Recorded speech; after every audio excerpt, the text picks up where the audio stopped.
يا صباح الخير عليكي. جيتلك تاني اهو، ما استحملتش ابعد عنك. كان المفروض الحلقة اللي فاتت هي الأخيرة، بس حسيت ان في فكرة ناقصة او الكلام ممكن يتفهم غلط.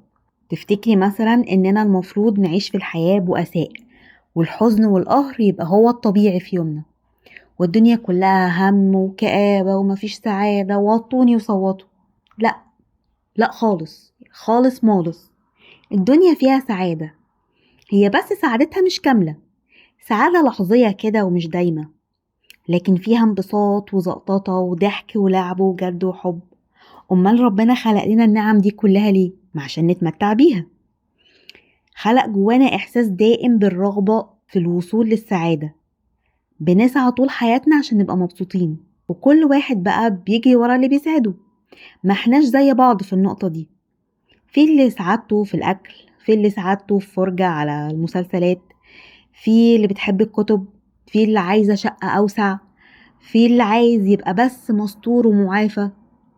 لكن في كل الحالات في حاجة تستحق إننا نعيش يومنا عشانها، ونبقى مبسوطين إننا عايشين لها.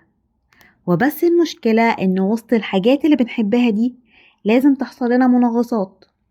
وعلى فكرة المناغصات دي مفيدة وبجد لازم نمتن ليها ونحمد ربنا عليها. ما أصل احنا مش هنعرف طعم الحلو غير لما ندوق المر، مش هنحس بقيمة النور غير في العتمة، مش هنحب الدفا غير لما البرد يقرصنا. فالحاجة لازم ضدها يبقى موجود ومصاحب ليها دايما علشان نحس بقيمتها. فحتى لما ربنا بيرزقنا بابتلاءات بيبقى مصلحة لينا.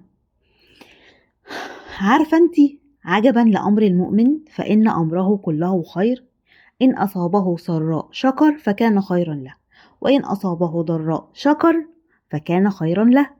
فكده حلو وكده حلو. لكن في حاجة، ليس ذلك لأحد إلا للمؤمن. بس المؤمن هو اللي بيعرف يعمل كده، اللي بيعرف يبقى سعيد في السراء وفي الضراء. ما هو ألا إن أولياء الله لا خوف عليهم ولا هم يحزنون. في واحد ممكن يجيله سرطان ورغم إنه بيتألم بس راضي ومبسوط كأن ناموسة قرصته، وقالك ما أنا كده كده ميت في الآخر. شايف إن مرضه ده هدية وهيبقى سبب في دخوله الجنة.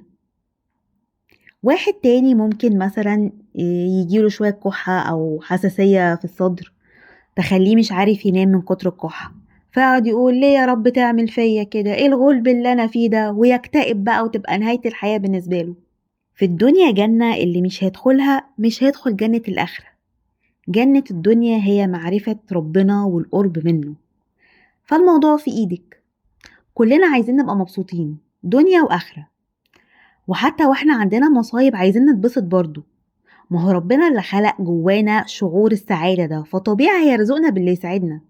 وهو حكيم سبحانه، مش هيخليكي تحسي بالعطش ويخلقك في كوكب ما فيهوش مية. عارفة من نعيم الجنة اللي مش كتير اتكلم عنه زي القصور والأنهار والأكل والشرب؟ إننا في الجنة مش هنحتاج ننام.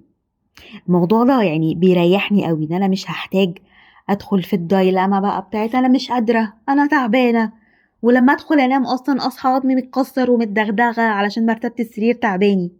في الجنة مفيش كده، مفيش نوم، تبقي فايقة ومصهللة على طول.